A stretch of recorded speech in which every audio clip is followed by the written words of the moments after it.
Hello friends, welcome back to my channel Rakshi recipe. இன்றைக்கி ஒரு litre பாலில் ரொம்ப டேஸ்டான ரசமலாய் எப்படி செய்கிறதுன்னு பார்க்கலாம்.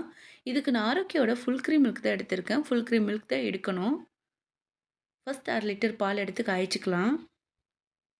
கொஞ்சம் கூட தண்ணி ஊற்றாத காய்ச்சிக்கணும்.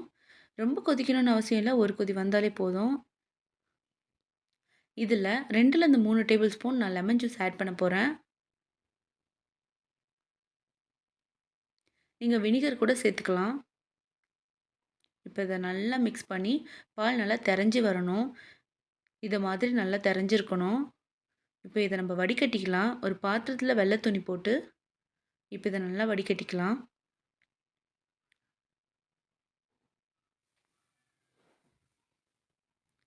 நான் லெமன் ஜூஸ் சேர்த்தனால கொஞ்சமாக புளிப்பாக இருக்கும். அதனால 1 டம்ளர் தண்ணி எடுத்து இந்த மாதிரி வாஷ் பண்ணிக்கலாம்.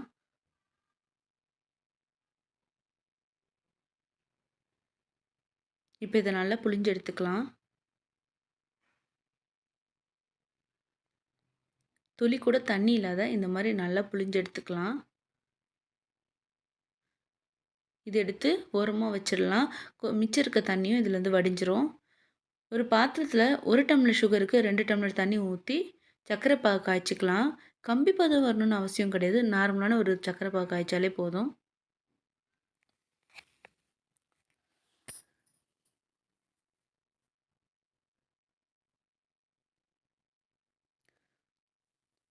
பாகு நல்லா கொதிக்குது.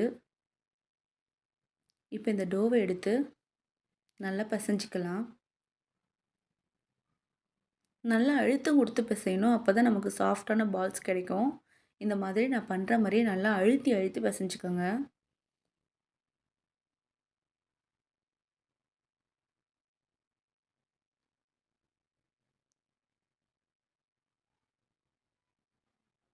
இந்த மாதிரி அழுத்து பிசையும் போது அந்த பால்ஸ் ரொம்பவே சாஃப்டாக வரும். பால்ஸ் பிடிக்க வரலன்னா கொஞ்சமாக கார்ன்ஃப்ளவர் சேர்த்துக்கலாம். நான் இன்றைக்கி 1/2 ஸ்பூன் கார்ன்ஃப்ளவர் சேர்த்துக்கிறேன். இதெல்லாம் நல்லா போட்டு பிசைஞ்சு ரசமலைக்கு ரவுண்ட் ரவுண்டாக பண்ணிக்கணும். ரசகுல்லா மாதிரி பண்ணக்கூடாது, இந்த மாதிரி பண்ணிக்கணும். இதை இந்த சர்க்கரை பாகில் போட்டு கொஞ்சமாக பாயில் பண்ண விடலாம்.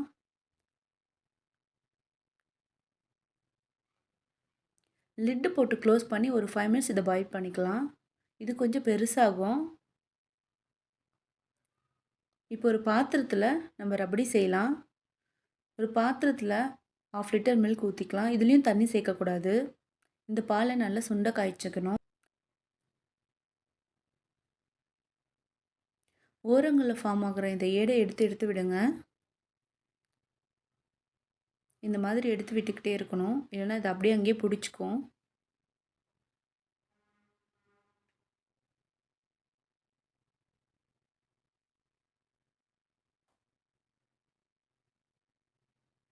இதில் அரை அரை பவுல் நான் சுகர் சேர்த்துக்கிறேன்.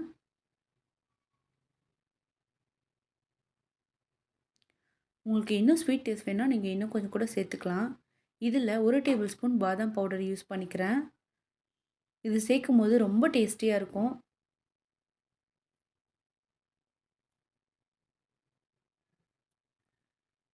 இந்த பால்ஸ் நல்லா வெந்துடுச்சு. 2 ஸ்பூன் வச்சு நல்லா ப்ரெஸ் பண்ணி தண்ணி எடுத்துக்கலாம். ரொம்ப ப்ரெஸ் பண்ணக்கூடாது, கொஞ்சம் பொறுமையாக ப்ரெஸ் பண்ணணும். இது ரொம்ப சாஃப்டாக இருக்குது. இந்த மாதிரி ப்ரெஸ் பண்ணிக்கலாம். இதில் இருக்க தண்ணி வெளியே வரணும்.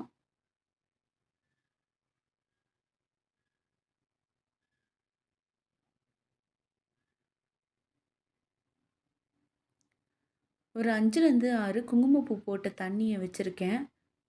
அதை கொஞ்சமாக சேர்த்துக்கலாம்.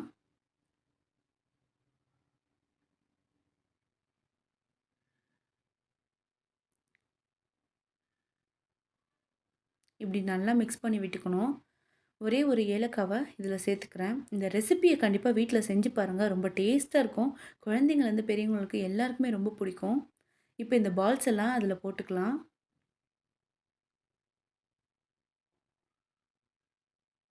இதில் ஒரு 5 மினிட்ஸ் பாயில் ஆனால் போதும். ரொம்ப வேக விடக்கூடாது, அப்புறம் ரொம்ப ரஃப் ஆகிடும்.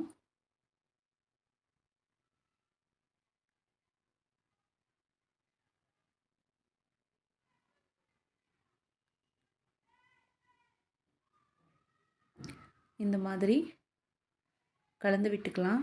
அவ்வளோதான். நான் கொஞ்சமாக பாதாமும் பிஸ்தாவும் வச்சுருக்கேன். இது அது மேலே தூவிக்கலாம். ரொம்ப டேஸ்ட்டாக யம்மியா இருக்கும். கண்டிப்பாக உங்கள் வீட்டில் ட்ரை பண்ணி பாருங்கள். நம்ம சேனலில் நீங்கள் ஃபஸ்ட் டைம் பார்க்குறீங்கன்னா லைக் பண்ணுங்கள், ஷேர் பண்ணுங்கள், சப்ஸ்கிரைப் பண்ணிக்கோங்க.